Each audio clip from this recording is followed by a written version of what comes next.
Wassim, how are you? Good, good, John. How are you? I'm not going to give you a full introduction yet. I'll do that in just a moment, but I have a question for you because we've been talking about raising kids and raising staff members. I mean, sometimes we we feel that we're raising, this culture. The chairman used to say that children are not born with gratitude. You have to teach them gratitude.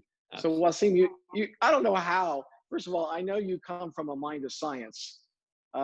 You were a scientist or are a scientist. You launch America's probe of outer space. You have a PhD in aerospace application. How did your kids get so smart? Is that DNA? Is that nature? Or is that nurture? I mean, how'd you do it? What's your secret? It's everything, So we all have the DNA. It's a discipline that you really put from early on. It's spending time, with everyone has the mind to really do power, power, power stuff. But the thing is like it's up to us to make sure that we keep focusing on them, looking at the road, the road that you want them to be on. So, and that's why sometimes, like your father, I'm sure my father both passed away. Even when we get older, sometimes we do something with our children. They'll look at you and say, I never did that to you. You should not do that, right? And you're like, what are you talking about, right? So we try to go against them. What happened is they're above us. They see exactly. So they're looking maybe we're like 50 feet up. They're maybe 100 feet up. They know exactly what we're doing versus how they're doing it, right? So, so I think that's what it is with the children. They see you. They need to have leader in front of them. So I Nice. had the opportunity to become, to get my PhD in aerospace, and then I worked the field and so forth, and then but it's like any other job. It's that there's no difference between electrician or whatever. So it's not something I'm super smart. I'm just disciplined to really, when I put something in my mind, I'm gonna get it. It goes with the business too. It goes with anything in life. So This is one of the most difficult questions I could ask you. So let me apologize. The chairman used to say that kids aren't born with gratitude. we teach It guys. needs to be taught. Absolutely, the hard way too. So I don't know how you teach it. Like I don't want a gift from a child. I want them to go get me a Hallmark card and write something out. So how are you teaching discipline and gratitude? Any thoughts? I know that's a real difficult question, but anything come to mind? It's not. It's really you teach, gratitude, and then it's love. Just you gotta show love unconditionally. Love them because they're yours. And then not just your children, anyone who's in your life. You show them love. You show them, that comfort. And then that's basically that's what gratitude is all about. Is being grateful whatever you have. So I'm grateful that I have you in my life. I'm grateful I have EFC in my life. I'm grateful that your father was part of me growing up too. And then that's gratitude. I feel like I'm grateful for the opportunity we have. And people forget about that. So you have to remind them all the time. And the martial art, our martial art world, our martial art business is something where it's very powerful. It can, but you have to keep trying to remind them because somehow their mind gets off. And you have to bring it back again. It's almost you have a whip in your hand, you can whip him once in a while. Or you have to give that voice like, hey, now and how you do that in class. But then when you're off class, that discipline, it's gonna be the same thing too.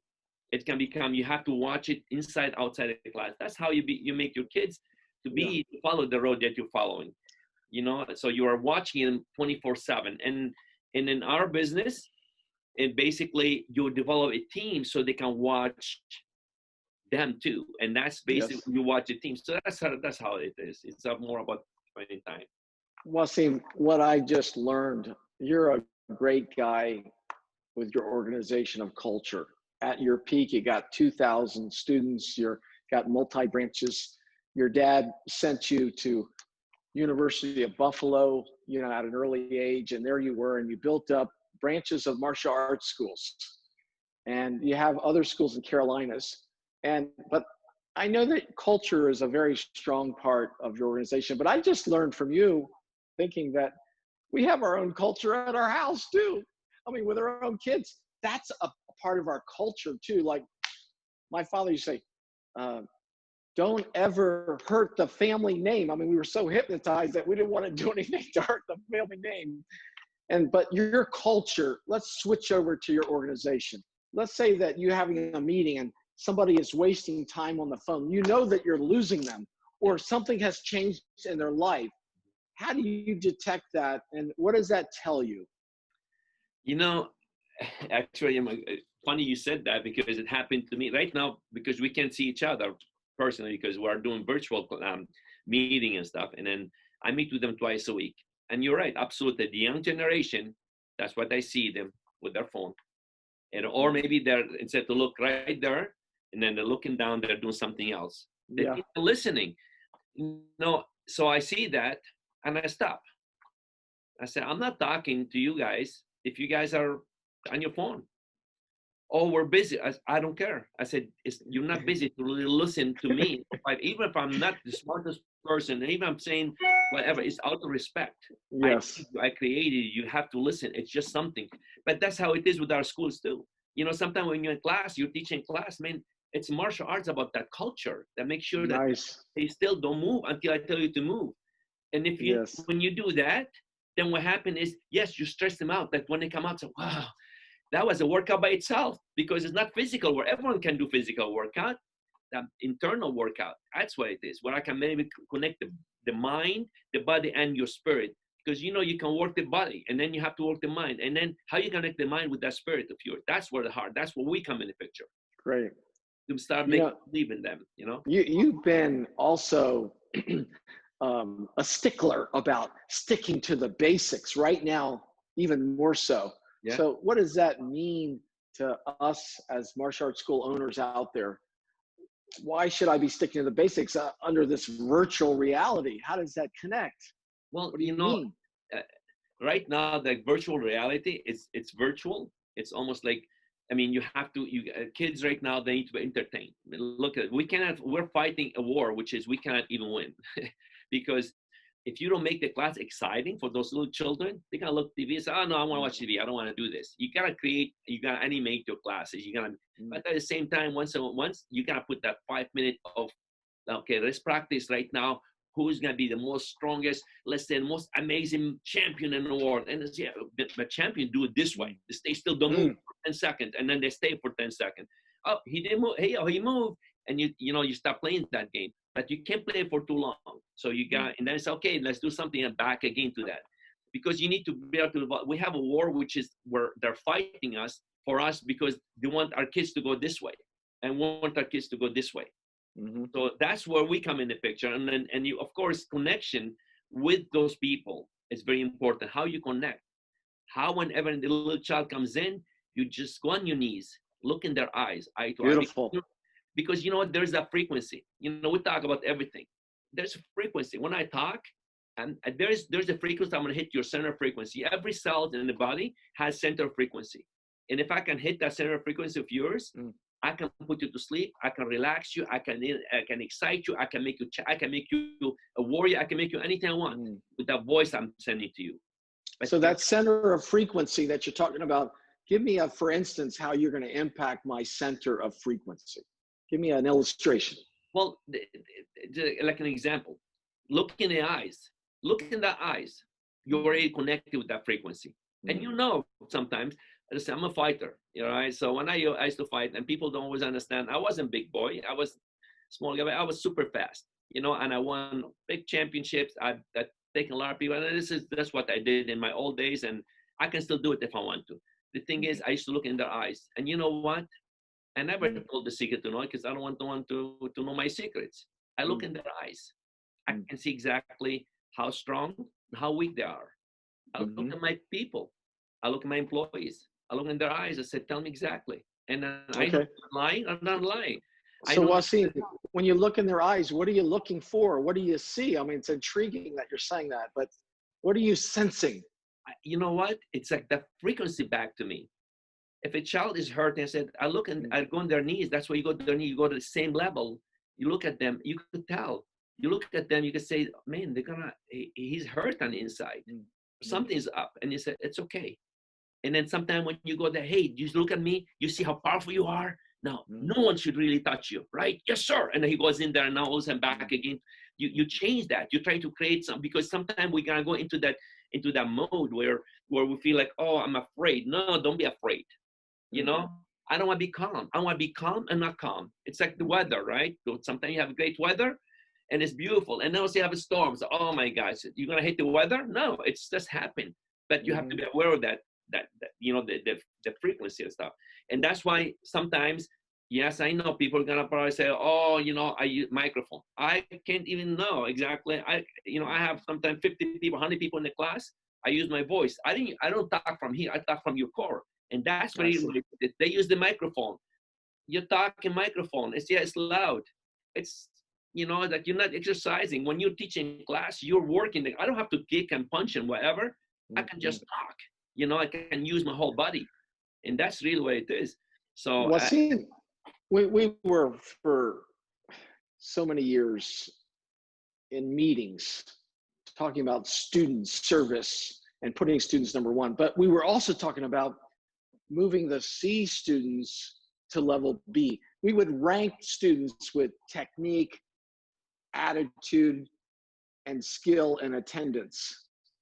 So with those criteria of attendance and technique and attitude, how do you move a C student to B, a B student to A, over a Zoom class, over virtual? Does anything come to your mind? you know, yes. I mean, if you're doing, let's say, if you're teaching a class with 20 people, 10 people, and then you have one person he's not engaging, well, I can move him to B. I do private Zoom with them. I tell my guys, I said, just reach out to this person and tell them how great they are. And it's like, hey, let me show you that technique right now. And then 5 minutes, takes 5 minutes, a phone call. Now you do it through Zoom. Let me see, you know, I watch you were doing that form right there. I enjoyed it. I loved it. But you know, you were looking around. Can you do it again without looking around? Show me again. And now praise him a little bit. Hey, that was awesome. Now, next class when you come in, I want to see you doing that right now. Yes, sir. And now next Zoom class, guess what? That person gonna do the same exact thing. If I see him, or I can talk to you. Great. You know, Wassim, we were always talking about the 3 R's: retention, retention, and retention. With virtual classes, yeah. it's tough, but why and how should we be thinking about retention, retention, retention? What would you say? Well, with the state right now where we're on, like Yeah, with where the, we are now, you're still well, thinking about it. yeah, what happened retain? You know what? Because you want them back, and you know exactly. And the reason why you want them back, of course, business is number one. We need to make sure that they still come and pay their tuition. But you're connecting with them, and if you connect with somebody, listen, it's almost like we become family. If your students are just students, they're not your students. They can be students for anyone else. You have to create a bond between you and your students.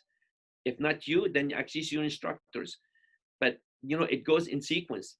You go to your instructors, you build a good culture in your instructor build it with the other ones, but it's supposed to be the same culture, not their culture, but your culture, to make sure you still, you know, like it's the same culture being passing on from one. It's like a torch, you're passing on from one to the next one, right? But then, so what happened is with I went off course here, and then for retention itself, it's like you want to make sure that they are connected with you. So this way, at least, it's very easy for them when they let us open up the doors. They're still here. Now, let's say, as I said, they do in a class. Actually, right now you can make more attention because now they're not afraid, they're not embarrassed in front of the class. They're home doing their forms. And the reason why you lose people in your actual school is because sometimes you're teaching 20 people in the class alone, and then maybe 10 that did great, and you say, oh, that was awesome. But the other 10 parents are sitting right in the lobby. They see my child did not do it right, and you say it's good, you know. So that's, you lose people even when you're in your school. So in virtual classes, now all of a sudden you have that chance to be able to really say, hey, let me go back again, because we have all the time we can, right? So we can go and then recheck their form, or maybe when we open up the doors, retention, retention, retention. They did a class, hey, you see somebody is on a C, okay, make a list, give them a call, hey, we gotta go ahead, let's do a Zoom class with me and you for like 5 minutes, I wanna check you out. Then you can move into B right away. instead to have that a progress check. That's your progress check right now. Instead to do Gotcha. face to face, you can do virtual. You can do any time of the day. Oh, you could do a mat check or a progress check virtual, Absolutely. or you Absolutely. can work with the parents about what's happening. Oh my gosh, a mat chat with the kids and the parents. Yeah. Awesome. Hey, Wassim. Can I interject for a second? Yeah. Something happened, which is about the parents and stuff. One of my cousins, she had a boy. He's 5 years old, so he's a 5 years old, and then he came from they came to visit. So he wanted to do martial art. He did one class of martial art classes, and then all of a sudden he's so excited whenever he sees me, because I thought the mother, the father, and everyone, right? Okay. I know. So I thought they all were the little kids, right? So basically they all know. Oh, I said, oh, Uncle Wassim he taught me. He's like, and then he's like, oh, if he looks at me like a hero type. And then one time I walked into a room, and then he was like misbehaving, and he was jumping, and I came and said hi, and hi. I said, how you doing today? Are you behaving? Yes, sir, I'm behaving. The mother was like, oh my God, they're laughing. He said, this is amazing. This kid is like, and this kid, 5 years old, I only see him maybe twice or three times. People love that. Incredible. It's Incredible. like, so, and then of course I sat down on my knees. I told him exactly this. I said, hey, you need to listen to mommy. I don't want to see you really misbehaving. Okay. Right. Said, yes, sir. Yes, sir. He said, yes, sir. And then all this time he said, well, I'm gonna have you phone call. I'm gonna call Master Khechen, and then if you're not behaving, I'm gonna call him. So now it's like, I'm saying, somebody have this stick, right? Okay, I'm gonna call. No, don't call him. Yes. Wassim, you've always been, I say this affectionately, kind of savvy. I mean, you're gritty. You know that you got to meet a payroll of 40 people. I mean, you got to hustle, and you got to get the team to hustle too. You think big, and you expect a lot out of your people, but you also are very creative, and you come up with ideas to make sure that income is coming in. I mean, we always put the students number one, but the question is a little bit different. So, and I want to pre-frame it this way. I was talking to a friend the other day, and his place of worship used to have X number of attendees on their service time. Now they have, because of their virtual, they have 3 times as many people. People have moved away. So you're talking about, wait a minute, you got black belts that are in parts of the United States. So how can you capture providing them with a program on the black belts that aren't with you? They moved away. What's your thought? Well, yeah, this is, I mean, as I said, this is a plus for us, because now you have students, and how many, listen, how many students if we sign 10 people a month, okay, so that's 120 students a year. Multiply that one, from those ones, and then sometimes you lose 120 and you get another 120. So, oh, I'm not growing. Well, yeah, there's some problem with retention. People move out of town. Maybe they do something. They're not being connected and stuff. So now, let's say you have some black belt that they're committed, they're great, and all of a sudden they got the black belt, they moved out of town, they do whatever. Those are the ones you can capture. Now you can add them on. You don't have to charge them the 150. You can charge them half price for them to join maybe 2-3 times, whatever, once a week or twice a week, virtual classes with all the other ones. So now you have an extra source of income. Even when you're a new student right now, you can even offer the virtual classes too as well. You can upcharge. Instead to you charging 150, then you say, okay, it will be 180. Excellent. $30 extra, and that's an extra $30. Everyone will engage in that. So it's an add-on service to it. So basically, like, I really believe we are gonna be the only company or the business that people want to come into us, especially our children. Our children are suffering home. They're only on the iPad and their phone and on TV. They want to be out. And basically martial art is something where we are gonna be. It's gonna be like, I mean, we're gonna have we have virtual classes for new beginners, and we have almost 150 people in a virtual class. 150 people, new people. They're doing 2-week free classes. So now you don't have to. You can have a trial program coming in, and then a trial program coming in, and you have 10 people in your class, and then you have maybe 100 people, online. working with them. And then whenever they're ready, you bring them to invite them to a class to come to the class. So basically, you don't have to have only, if when this whole thing is over, you don't have to just stop the virtual class, because they can do it from anywhere. Listen, Right. let's say somebody in Chicago, let's say, and you connect with them, and then they're doing class with you. How come they don't do classes with you? They can do classes with you. You know what Yeah. happens is I can charge them half price. They can do their testing. Whenever they test, I do a test, and I have the belt, boom, right there. I ship it to them with something, with a certificate. So you can do a lot of stuff, right?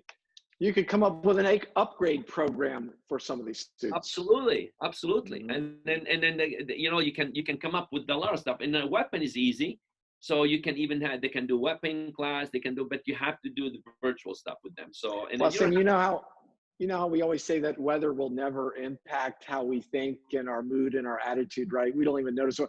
But you're in Buffalo. You got a lot of snow going on there. And you're saying to yourself, hey, during the snowstorms, I'm staying virtual, I yeah, ain't closing. What's your absolutely. thought?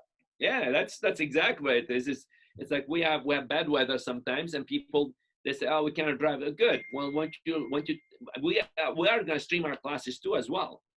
So what happened is, even when we do classes, they can even have access to the class. If somebody wants to have access, they can have access to the class. They can work out at home while we're doing class. If they Yes. cannot, so there's an opportunities. The opportunities can be huge for all of us. Wassim, in closing, let me ask you a provocative question. Mm. Knowing you, okay?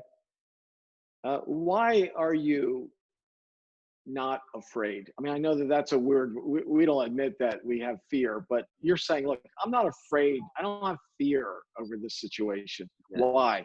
yeah. You know what? Because the situation is, we can only control. It's the control that we have is, you can control yourself, and then, if you feel strong, there's nothing. It's like, almost like I tell people, I said, if I'll be afraid to go outside because somebody's gonna attack me, then build yourself, become stronger than them outside, and then I can go outside. So if one thing I tell people about this whole thing, this whole situation is like, need to build yourself. You need to build your immune system. You need to become disciplined with yourself, discipline how you train, discipline how you breathe, discipline how you eat, discipline how you drink, discipline everything. I mean, what happened is, that's basically what it is. That's where we are martial artists. And I think martial arts is not about being the best one and be able to become the best fighter. No, it's the fighting yourself, because your worst enemy is you. And that's basically what it is. It's like the enemy that we're fighting is inside you. Fix that, and guess what? There's no enemy. So you should not be afraid. I So don't you think. you you talk about discipline so much, and you think about discipline so much. So what I'm getting from you is that your sense of discipline in all these areas of your life is making you stronger. Absolutely. How? Why are you feeling strong? Because of your discipline or anything else? I Anything feel else you want because to add? my habits, my good habits. I have Habits. great habits. So you know what? And it's all about, life is about habits. When you get up in the morning, you feel like, I can't. I know I shared with you last time, 2 years ago, I said, I did my double hip surgery like 7, 8 years ago, and then I was a kicker. I was pretty fast. Good kicker. I'm Taekwondo, so. And then I said, God, God took away. I mean, I was questioning me. I said, man, I got my PhD in engineering. I was professor. I was working, and all this time it's like, I gave that for the martial art. And now I cannot even show my martial art skill to those guys, because I'm like, I said, wow, what can I do? And then really where it is like, I said, well, I need to come up with something. I need to improve myself. I said, well, those hips are gonna be fine if I give them the time to heal, and I'll be back again. So I said, well, let me pick up a routine. And that's basically what it is. Sometimes something happened. You say, oh my gosh, I can. Well, no, it's good that I had hip surgeries. You know why? Because it put me in the person where I am right now. Because I felt like, what? I could break down anytime. And then the only time I can stop myself from breaking down is have great habits so I don't break down. So I started doing my push-ups, and I started doing and I was building almost like 1,000 push-ups a day, because I need to work my upper body. And I've been doing that for 7 years straight since my last surgery. So in 2013, I do morning and evening, and then no stopping. Even if I'm like that tired, I don't, you know why? Because I say it in my mind, it's discipline, have good habits. And then now I say my habits, I look at other people, I said, man, look at those habits. Look what they're doing. So I try to make sure now I see those habits so bad and I feel I can fix you. I can fix you. That's why I feel like, Why do you want me to stay strong? Why do you want because me? I want equal like people, because I love people. That's why it is. Because I want to see people happy. This is me. I mean, and I think we'll all have the same thing. You just have to love yourself, be happy with yourself, and then you know what? You're not gonna see nothing but happiness around you. So Excellent. it's just something where habits, discipline, and love. That's the way it is. And then right now we don't have the opportunity to hug each other and stuff. But man, that hug and that shaking hand is like it's so powerful. We missed it, and sometimes we ignore that fact. Like how we shake hand, we bow like this. Yeah, you know why we bow? Because I respect you. Mm. And you do the same thing. You know what I'm saying? That's why humans are for. And people don't even do that. They shake hand like this, like they touch hands. Like I don't even touch my hand. Great. Now, Habits, discipline, and love. That's what I got. What a yes, sir. great piece. What a great sense of energy, and what a great sense of professionalism, Wassim, that you brought to the martial art world locally and globally. We're very, very appreciative and thankful for your great words of wisdom today. I am blessed to know you as a great professional martial artist and as a friend. Yes, So sir. thank you so much. Thank We you. appreciate you. Thank you, sir. Be safe. Peace. Bye now.